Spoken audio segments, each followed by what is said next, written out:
Yes, students. Good morning, all of you. तो students, story writing अपना topic चल रहा है। स्टूडेंट्स, मैंने आपको ये बता दिया है, स्टोरी जो है हमेशा पास्ट टेंस में ही चलती है।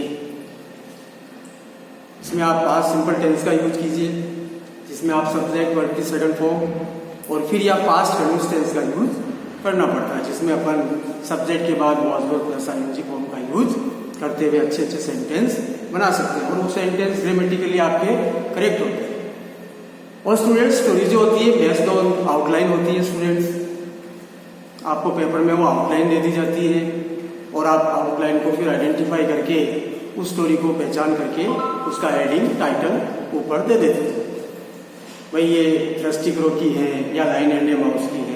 जैसा कि मैंने पिछली 2 स्टोरीज में ये सब बताया था, मैंने लिखाई थी आपको, और आशा करता हूँ कि आपने वो स्टोरी राइटिंग करना भी सीख लिया होगा।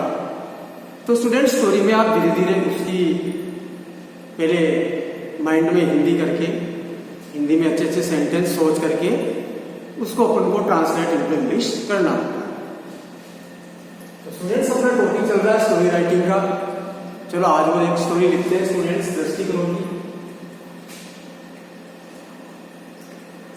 तो स्टूडेंट्स, इस प्रकार से आपको उसका हेडिंग टाइटल देना पड़ेगा।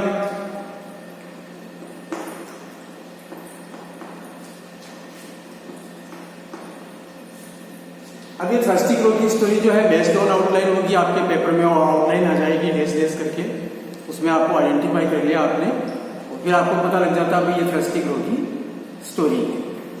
तो थ्रस्टी क्रो से जो रिलेटेड वर्ड मीनिंग्स हैं स्टूडेंट्स और वर्ब्स जो है आपको उस आउटलाइन में ये वर्ड मीनिंग दे दी जाती है, जिससे आप आइडेंटिफाई कर लेंगे। ठीक है, जैसे thirsty, fly, here and there, इस प्रकार से आउटलाइन दे दी जाती है, जिसमें फर्स्ट फॉर्म आती है और आप उन क्रियाओं को सेकंड फॉर्म करते हैं। तो इस प्रकार से आप टाइटल देना पड़ता है स्टूडेंट स्टोरी का, थ्रस्टी क्रो। और अब हम स्टार्ट करते हैं स्टोरी लिखना स्टूडेंट्स। ठीक है स्टूडेंट्स, मैंने आपको बताया था अभी एक सेंटेंस तो आप ऐसा भी बनाते हो, once upon a time there was a thirsty crow. एक पूरा कंप्लीट सिंगल सेंटेंस बन जाता है। कुछ सेंटेंस आप छोटे छोटे बनाते हो, शॉर्ट सेंटेंस, जैसे once there was a crow, it was very thirsty. तो चलो स्टूडेंट्स, छोटे छोटे सेंटेंस बना के अपन स्टोरी कंप्लीट करते हैं, जैसा कि अपन मैं बता रहा हूँ आपको यहाँ।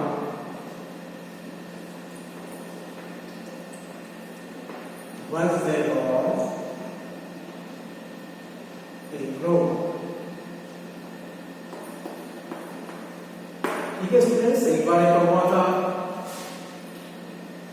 ये आपने एक शॉर्ट सेंटेंस, छोटे छोटे वाक्य बनाने। ठीक है, अब ये बहुत से बन रहे students. Once there was a crow, अब वो बहुत प्यासा था, तो स्टोरी में हम क्रो के लिए ईट का यूज कर लेंगे। अब वो बहुत प्यासा था, तो मैंने आपको बताया था सब्जेक्ट, वॉज और एडजेक्टिव वर्ड या नाउन वर्ड्स आ जाते हैं। अब वो बहुत प्यासा था, तो स्टूडेंट्स के लिए क्या हो जाएगा? It was very thirsty. It was very thirsty, यानी वो बहुत प्यासा था। थ्रस्टी का मतलब। तो स्टूडेंट्स, आप इस प्रकार से छोटे छोटे वाक्य बना रहे हो और आपकी स्टोरी कंप्लीट होती जा रही है। ठीक है, अब आप हिंदी में सेंटेंस सोचते हो, भाई वह इधर उधर उड़ा, पानी की खोज में, पानी की तलाश में वो इधर उधर उड़ा। तो वापस अपन सब्जेक्ट अपना इटी आएगा स्टूडेंट्स। अब स्टूडेंट्स, इसमें फ्लाई क्रिया आती है, तो फ्लाई का मतलब उड़ना, तो फ्लाई की सेकंड फॉर्म क्या हो जाएगी स्टूडेंट्स? फ्लू। तो अपन यहाँ फ्लू करेंगे। ठीक है, ये फ्लाई की सेकंड फॉर्म हो जाएगी। अब यहाँ वहां इधर उधर, उसके लिए अपन कौन से वर्ड का यूज करते हैं? Here and there. Here and there, यहाँ वहां इसका मतलब वो इधर उधर उड़ा। इन सर्च ऑफ वाटर, तो students in search of water का मतलब हो जाएगा पानी की तलाश में। ठीक है, it flew here and there in search of water.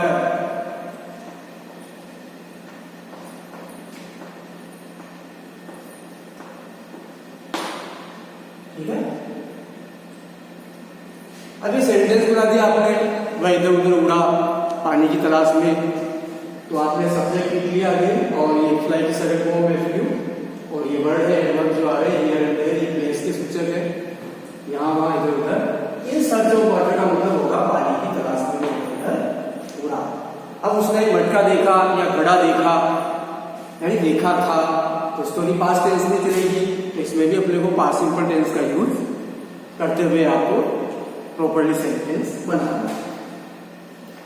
तो अगेन यहाँ सब्जेक्ट इट होगा स्टूडेंट्स, और सी की सेकंड फॉर्म क्या हो जाएगी, सा। तो इट्स आई पॉन्ड या इट्स आई पिक्चर भी लिख सकते हो आप, PITCHER, ठीक है, वही मटका या घड़ा, PITCHER पिक्चर का मतलब घड़ा। आप चाहो तो यहाँ पोर्ट भी लिख सकते हो कि उसने मटका देखा, ठीक है। अब उस घड़े में थोड़ा बहुत ही पानी था, तो ये भी आपको बहुत से सेंटेंस बना लेना स्टूडेंट्स, ठीक है। देर वाज, ये तो मैंने आपको बताया था अभी किसी भी प्लेस में, जैसे कोई लाइब्रेरी है तो लाइब्रेरी में क्या क्या है, आपका स्कूल एक प्लेस है तो वहां क्या क्या चीजें हैं, इनके सेंटेंस बनाने के लिए अपन देर का यूज करते हैं। इंट्रोडक्टरी वर्ड होता है ये, जो सब्जेक्ट का काम करता है। तो ये आप बता रहे थे मटके में थोड़ा बहुत ही पानी था, इसलिए एक प्रकार से हम देर का यूज करेंगे यहाँ, ठीक है। आप पास्ट में बना रहे हो देर वाज, ठीक है, प्रेजेंट में बनाते हैं देयर इज या देर आर, ठीक है। तो देर वाज की नाउन वर्ड आ जाएगा स्टूडेंट्स, ए लिटिल वाटर, ठीक है। ए लिटिल आपके डिटरमिनर है जो बताता है कि थोड़ा बहुत क्वांटिटी, या आप ए लिटिल की जगह सम भी लिख सकते हो, सम वाटर। तो there was a little water in it, आप चाहो क्या इन भी कर सकते हो, भाई इसमें थोड़ा बहुत ही पानी था।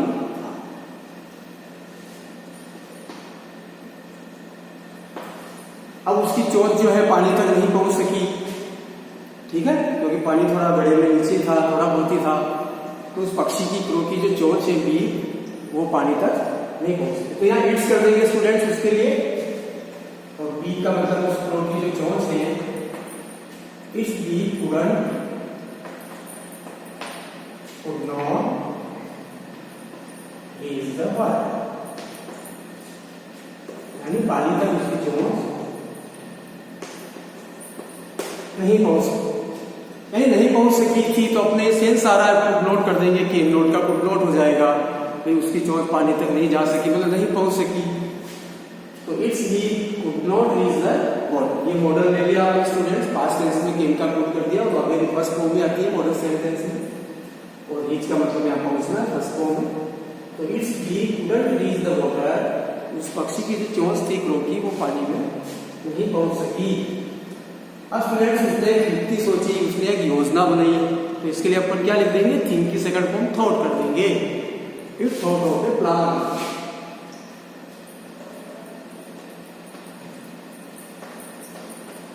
It thought of A plan, यानी उसने एक योजना सोची कि दिमाग में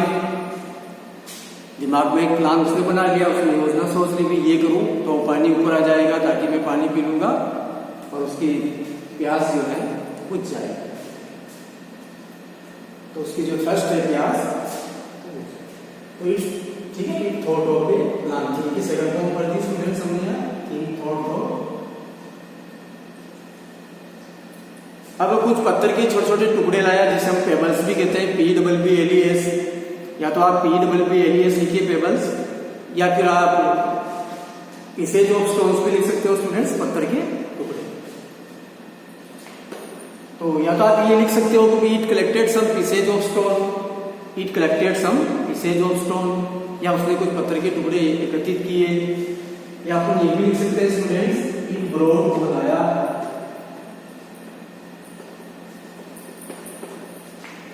some pieces of stone, ठीक है स्टूडेंट्स। pieces of stones का मतलब हो जाएगा स्टूडेंट्स टुकड़े, और आप इसकी जगह पेबल्स का यूज भी कर सकते हो, PEEBLES।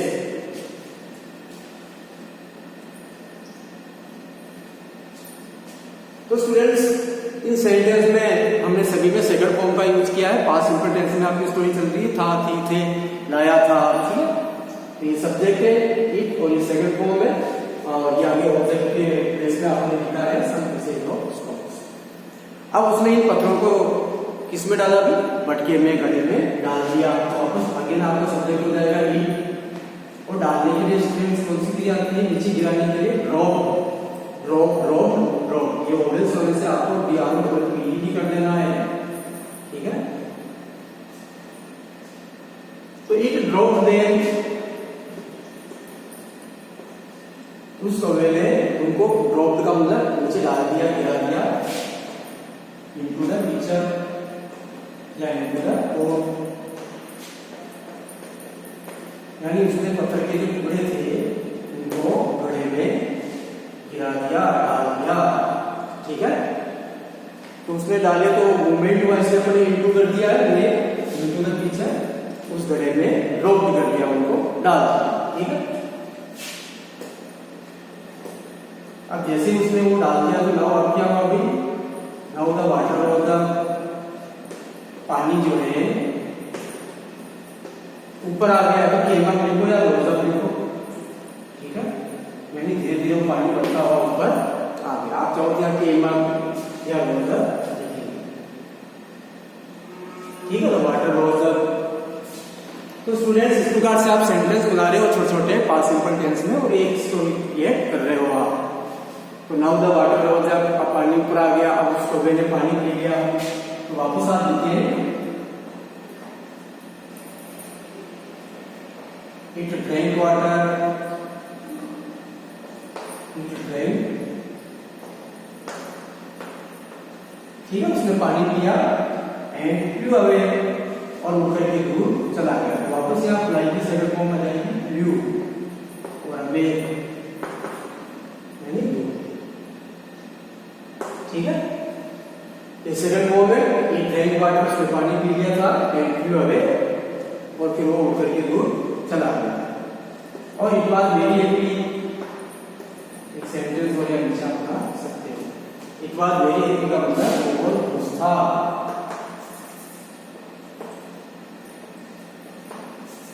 ठीक है। It was very happy.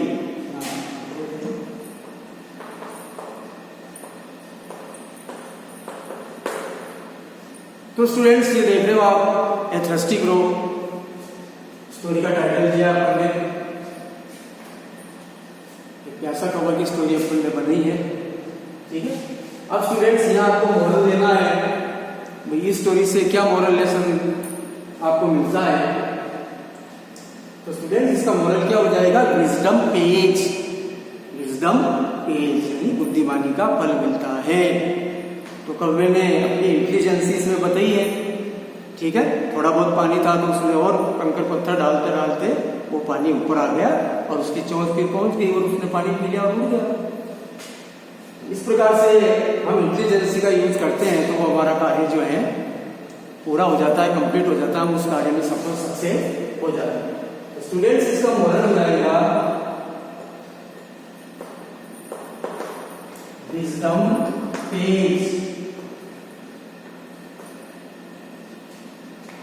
Students wisdom page का मतलब होता है बुद्धिमानी का फल मिलता है, ठीक है।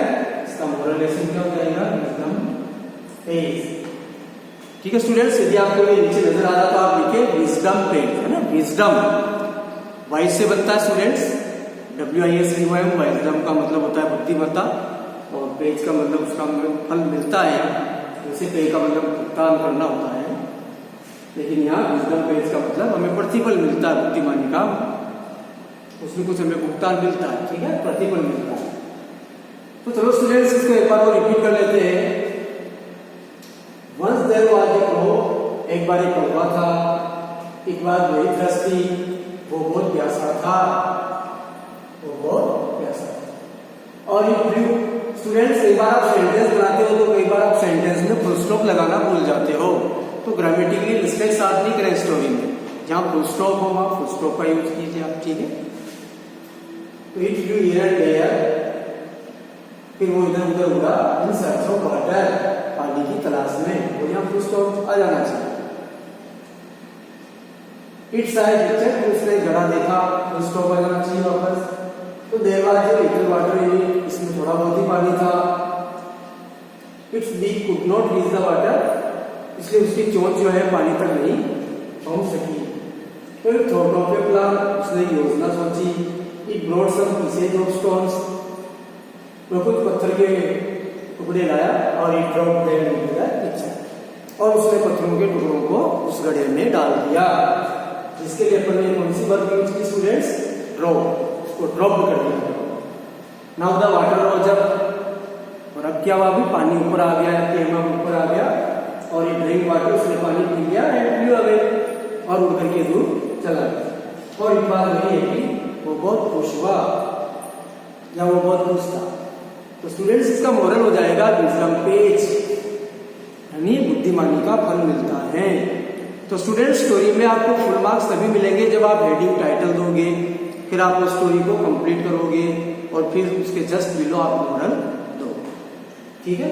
और ये स्टोरी आप कैसे आइडेंटिफाई करोगे स्टूडेंट्स? जो आपके बेस्ट नोट आउटलाइन पेपर में जो छोटे छोटे वर्ड्स आएंगे फिल इन द ब्लैंक्स में, उनको आपको सेंटेंस में यूज करके आपको स्टोरी को कंप्लीट करना होता है, ठीक है स्टूडेंट्स। ये आप स्टोरी देखिए और इसको लिखिए और इसको याद आपको करना है।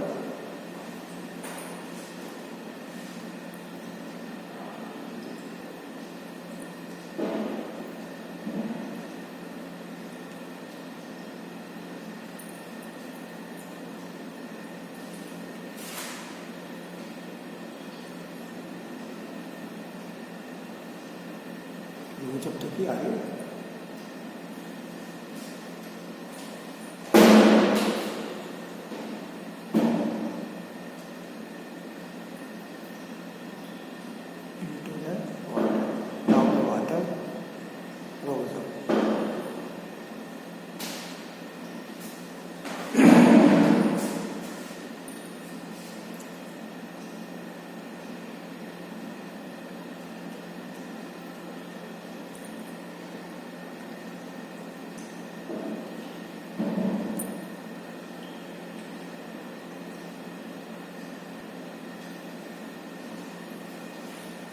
ठीक है स्टूडेंट्स, ये स्टोरी आपने देखी स्टूडेंट्स। यदि आपको सेंटेंस नजर नहीं आ रहे हैं तो मैं इनको ऊपर लिख देता हूं। जो कुछ नीचे सेंटेंस है मैं उनको जस्ट ऊपर लिख देता हूं स्टूडेंट्स।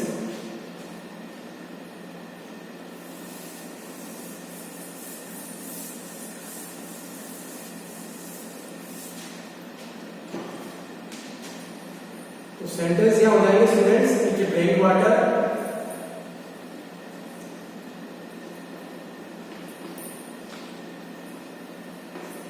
ठीक है, उसने पानी पिया एंड फ्लू अवे, और उड़ करके दूर चला गया। और एक बार वेरी हैप्पी, और वो बहुत खुश हुआ, या वो बहुत खुश था। तो जो सेंटेंस आपको नीचे समझ में नहीं आया स्टूडेंट्स, मैंने कुछ सेंटेंस ऊपर लिख दिए हैं, वहीं से आप देख लेना। द वाटर रोज अप, और ये ड्रिंक वाटर, उसने पानी पी लिया, ऊपर के दूर चला गया। तो आप वेरी, फिर आपको यह मॉडल देना है स्टूडेंट्स, ठीक कहानी के बिलो विजडम पेज, विजडम यानी बुद्धिमानी का फल मिलता है। तो जो भी कार्य हम बुद्धिमानी से करते हैं तो उसका जरूर हमें फल मिलता है। तो मॉडल हो जाएगा स्टूडेंट्स विजडम पेज। इस प्रकार से स्टूडेंट्स ये आपकी स्टोरी कंप्लीट होती है।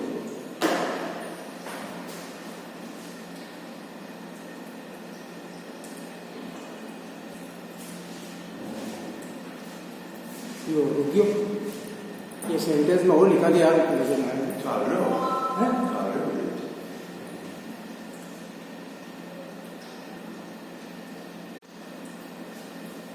ठीक है स्टूडेंट्स, आपने दृष्टिकोण की कहानी अभी जस्ट लिखी है। आशा करता हूँ कि आपको समझ में आई होगी और आपको उसको याद करने में भी कोई ट्रबल। चलो स्टूडेंट्स, अगेन मैं आपको एक स्टोरी दिखा रहा हूँ, उसको आप देखें।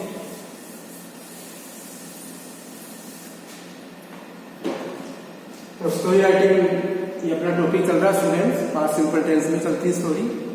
और आपके जो बेस्ट नोन आउटलाइन होती है उससे आइडेंटिफाई कीजिए और स्टोरी को टाइटल में दीजिए उसको, और फिर स्टोरी और उसके जस्ट बिलो आपको मॉरल देना होता है। तो चलो स्टूडेंट्स, नेक्स्ट स्टोरी में आपको दिखा रहा हूँ यूनिटी स्ट्रेंथ की लिखते हैं स्टूडेंट, ठीक है। यूनिटी स्ट्रेंथ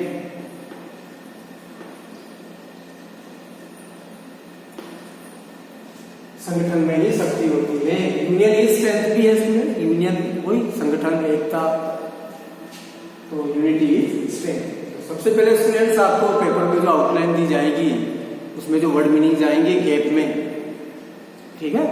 तो आपको क्या है, तो गैप वर्ड्स को आपको पूरा कंप्लीट करना पड़ता है सेंटेंस बनाने, ठीक है। तो यूनिटी स्ट्रेंथ, फिर आपने उसको आउटलाइन को पहचान लिया तो आपको टाइटल क्या देना है, यूनिटी स्ट्रेंथ संगठन में ही शक्ति होती है, ठीक है स्टूडेंट्स। इस कहानी को अपन क्रिएट करते हैं, पूरी बनाते हैं, तो सेंटेंस बनाते हैं स्टूडेंट्स। तो बस देयर वाज ए फार्मर, ठीक है, छोटे छोटे सेंटेंस बनाओगे आप। बस देयर वाज ए फार्मर, एक बार एक किसान था, ठीक है स्टूडेंट्स। अब उसके 4 पुत्र थे, तो स्टूडेंट्स यहाँ उसके 4 पुत्र थे तो अपने को वाज वर्ड का यूज नहीं करना है, वो पॉसेसिव क्रिया का यूज करना पड़ेगा। हेजेव मैं रखता हूं तो हेजेव का पास्ट क्या हो जाएगा स्टूडेंट्स, हेड। उसके पास में थे या उसके 4 पुत्र थे, ऐसे। तो कोई भी वस्तु आप अपने पास प्रेजेंट में दिखाना चाहते हो तो अपन हेजेव का प्रयोग करते हो, पास्ट में हेड का यूज होता है। तो यहाँ पर लिखेंगे he had 4 sons, he had 4 sons, यानी उसके 4 पुत्र थे, ठीक है। अब स्टूडेंट्स ये जो आपने सेंटेंस बनाया है इसमें अपन ने हेजेव को हेड में किया है, रखता था, है ना। उसके 4 पुत्र थे, इसलिए यहाँ हमने वॉच का यूज नहीं किया, ठीक है। तो यहाँ हेजेव का पास्ट हेड है। अब वो हमेशा लड़ते थे, अब वो हमेशा लड़ते थे स्टूडेंट्स, इसके लिए कौन सा सब्जेक्ट हो जाएगा, दे, और क्वाड भी आ जाएगी स्टूडेंट्स यहाँ, क्वाड ये डबल आ रही है। अब इसको आप पास में ले जाओगे तो यहाँ डबल ए करके ईडी लगाना है, ठीक है। तो दे क्वाड यानी वो झगड़ते थे, अब वो हमेशा झगड़ते थे, तो स्टूडेंट्स यहाँ ऑलवेज जो है उसको लेके आगे लिख देंगे, they always war, वो हमेशा झगड़ा किया करते थे, QA double R E double A D,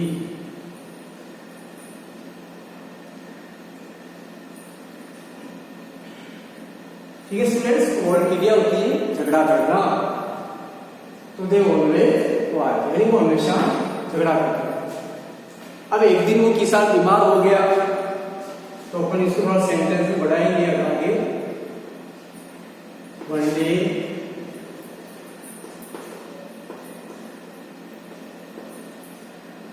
day the farmer was ill, तो एक दिन वो किसान फिर बीमार हो गया, बीमार था वो। अब उसने अपने पुत्रों को बुलाया, यानी बुलाया था, यहां पर लिखेंगे ही।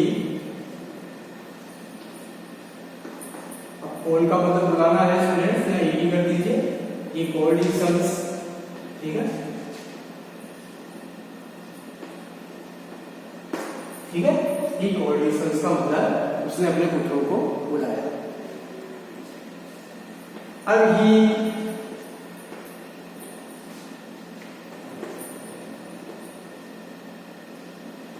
he gave them a bundle of sticks,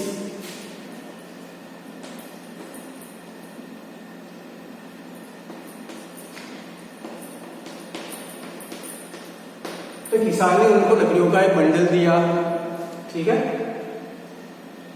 मतलब वो उनको एक लेसन सिखाना चाहता था इनका यूनिटी में रहने का, लिव इन यूनिटी, है ना, या बी यूनाइटेड, है ना, संगठन में रहो।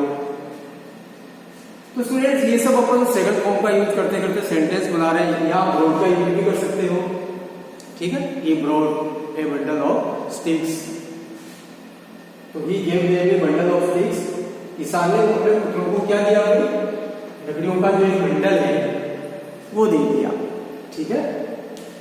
जो गट्ठर होता है बंडल ऑफ स्टिक्स, ठीक है, लकड़ियों का एक बंडल जो है उनको दे दिया। की सेकंड फॉर्म अपन ने गेव कर दिया, गेव उनके पुत्रों के लिए आया स्टूडेंट्स, ऑब्जेक्ट भी आया है, तो ऑब्जेक्ट के प्लेस पर मैंने देन कर दिया, फिर देन लिया उसके सन्स, है ना। तो he gave them a bundle of sticks. तो स्टूडेंट्स आगे सेंटेंस इसमें बढ़ा देते हैं, and ask them to break,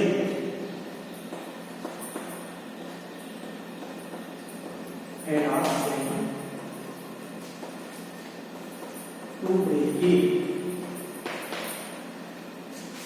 और उसने उस बंडल को तोड़ने के लिए कहा, ठीक है।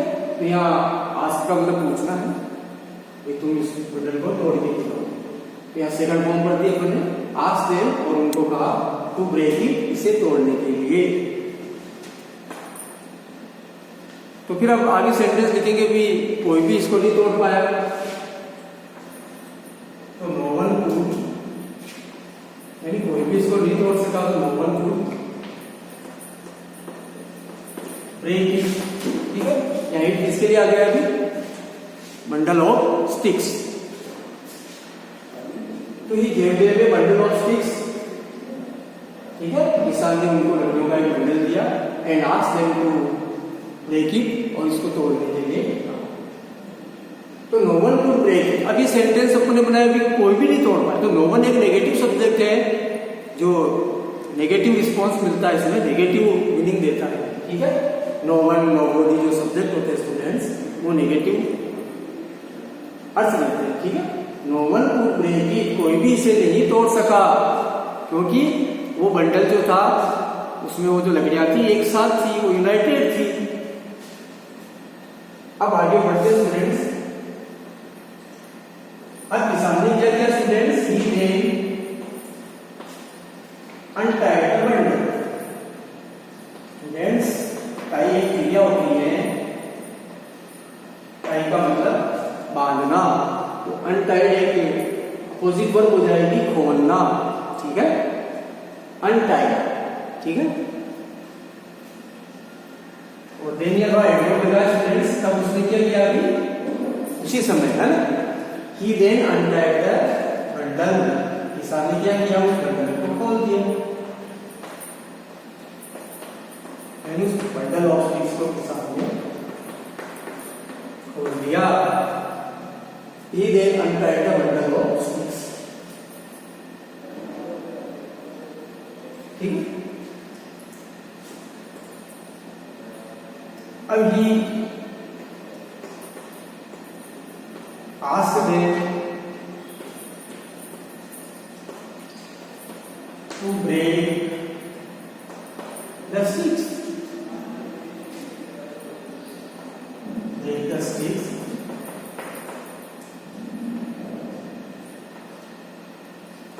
वन बाय वन,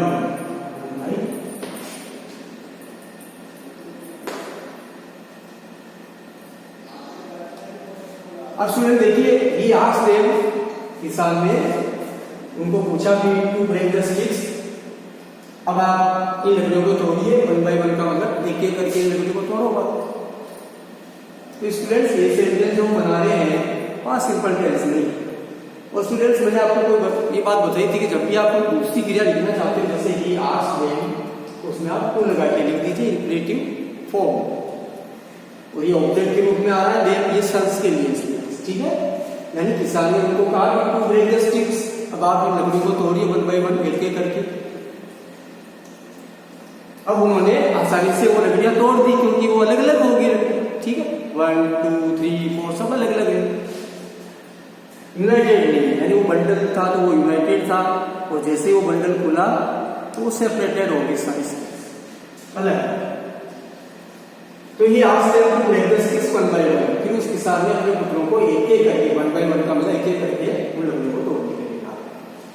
तो हम कहेंगे भी किसान के पुत्रों ने उन लकड़ियों को आसानी से तोड़ दिया, क्योंकि एक एक के पास एक एक लकड़ी आ गई सिंगल। फिर हम यहाँ सेंटेंस बनाएंगे students.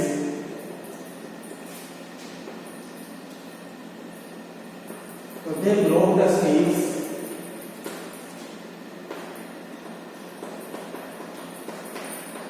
they broke the sticks easily, ठीक है। अब उन्होंने उन लकड़ियों को आसानी से तोड़ दिया, ठीक है। या ब्रेक की सेकंड फॉर्म अपन ने ब्रोक ले ली, तोड़ना। स्टिक्स उन लकड़ियों को इजीली, एडवर्ब है स्टूडेंट्स, इजी का इजीली, आसानी से, सरलता से तोड़। तो now the farmer suggested them, तो ये सब जो उसने उनको सिखाया, जब वो लकड़ियां बंडल के रूप में थी तो यूनाइटेड थी, और जैसे अलग अलग हुई तो आपने आसानी से उनको तोड़ दिया। तो कोई भी व्यक्ति फिर आपको भी आसानी से तोड़ सकता है, वो आपको आसानी से नुकसान पहुंचा सकता है, ठीक है। यदि आप अलग अलग रहोगे तो कोई भी व्यक्ति आपको नुकसान पहुंचा सकता है। इसलिए उसने मोरल लेसन दिया उनको, कभी यूनाइटेड, आपको संगठन में रहना है, क्योंकि यूनिटी इज स्ट्रेंथ। तो यहाँ जो किसान ने उसको फिर सुझाव दिया, तो सेंटेंस बनाएंगे students upon. Now the farmer suggested, ठीक है स्टूडेंट्स, यानी किसान ने सुझाव दिया। देव का मतलब है उनको, यानी यहाँ सेंस के लिए आया है टू लीव, ठीक है students. Now the farmer suggested them to leave united का मतलब संगठित, इसकी तरह भी, like the bundle of sticks, like the bundle of sticks,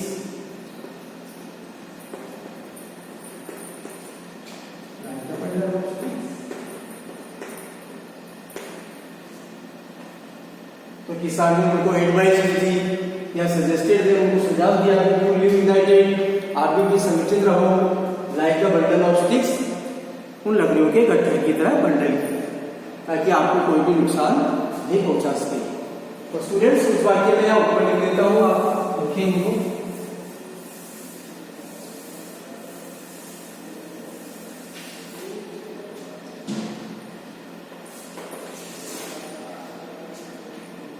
United like the bundle of sticks. तो स्टूडेंट्स यहाँ से आपको वापस लिखना है सोवियत ताकि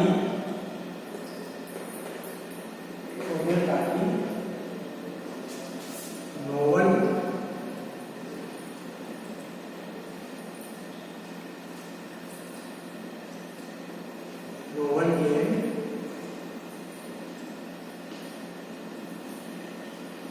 came to harm।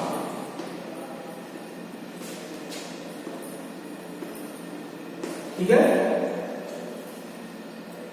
तो now the farmer suggested them to live United.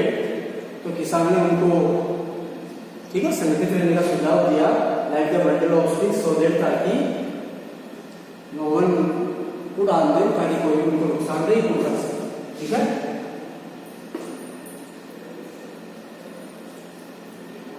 ठीक है, फिर किसान के पुत्रों ने सलाह मानी कि वो यूनाइटेड रहे। ठीक है, और दे नेवर क्वार्रेल्ड अगेन। यहाँ लिख देते हैं अपन दे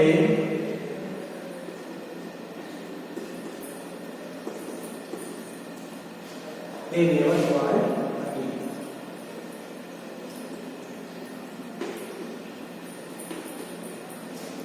दे नेवर क्वार्रेल्ड अगेन। फिर वो कभी भी अगेन का मतलब दोबारा वापिस उन्होंने झगड़ा नहीं किया। Then they never quarrelled again. ठीक है। किसान ने उनको जिस प्रकार से एडवाइस दी, उन्होंने एडवाइस मान ली, उन्होंने यूनिटी में रहने की कोशिश की थी। तो स्टूडेंट्स, ये आपकी यूनिटी स्ट्रेंथ की स्टोरी यहाँ कंप्लीट होती है। आप सारे सेंटेंस जो आपने पास्ट टेंस में बनाए हैं, तो यहाँ क्वाल वापस क्वाल कर देना है और अगेन का मतलब वापस, कि वो दोबारा वापस नहीं।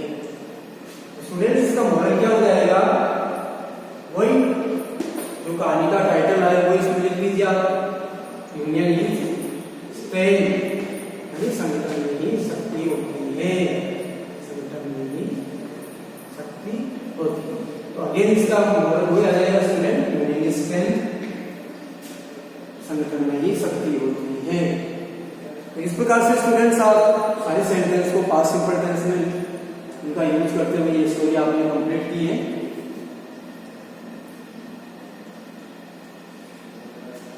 तो स्टूडेंट्स ये आपकी स्टोरी कंप्लीट है, आप इसको अगेन एंड अगेन पढ़ें, ठीक है। और स्टोरी को यदि आपको अच्छी तरह से कंप्लीट करना है तो उस आउटलाइन को फिर आइडेंटिफाई करें भी इसमें स्टोरी कौन सी है, क्या यूनियन स्ट्रेंथ की है, क्या वो रिलेटेड जो वर्ड मीनिंग्स है उनको आपको देखना पड़ेगा, ठीक है। फिर आपको उसमें टाइटल हेडिंग देकर फिर आपको स्टोरी कंप्लीट करके नीचे जस्ट बिलो आपको मॉडल देना पड़ता है, ठीक है स्टूडेंट्स। ओके, आप इसको पढ़ें, लिखें, याद करें।